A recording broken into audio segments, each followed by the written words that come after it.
Bonjour et bienvenue jeune guerrier. Aujourd'hui nous allons reparler des Rufipes. Comme tu peux voir, elles étaient dans ce nid il y a peu. Je les ai déménagées car franchement c'était impressionnant. Les voici dans leur nouveau nid. Tu peux voir, la gine se porte à merveille. Il y a du couvain de partout. Des nouvelles pontes, des larves, des cocons. Plusieurs majors sont nés d'ailleurs, comme tu peux voir. Maintenant on a une meilleure visibilité sur la colonie. Il était temps d'ailleurs que je les déménage.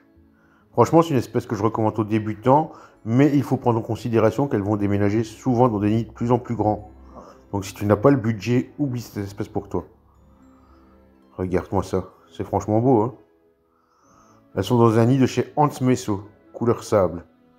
Ah, tu vois dans le milieu de cette alvéole, enfin de cette chambre plutôt, il y a une ouvrière fraîchement née, même deux.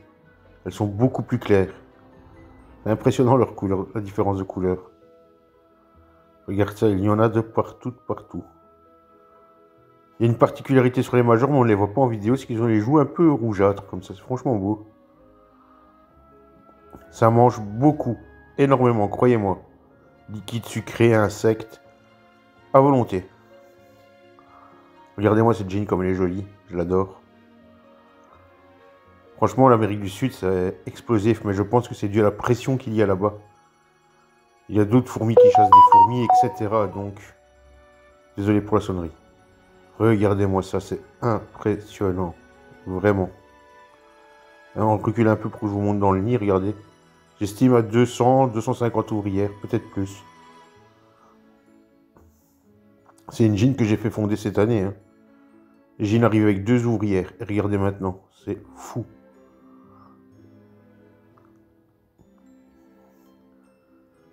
L'année prochaine, elles seront encore en train de déménager. Je vous remontrerai ça parce que franchement, il y a du contenu à faire sur cette espèce. Point de vue agressivité, etc., c'est impressionnant. Un petit tour dans la DC, vous voyez, il y en a toujours quelques-unes qui sont en promenade. On voit bien le reflet sur leur gastre. Vous voyez, elles ont dégueulassé leur gamelle, il faudra que je la change. Elles ne sont pas très propres pour la déchetterie, elles en mettent un peu partout où ça tombe.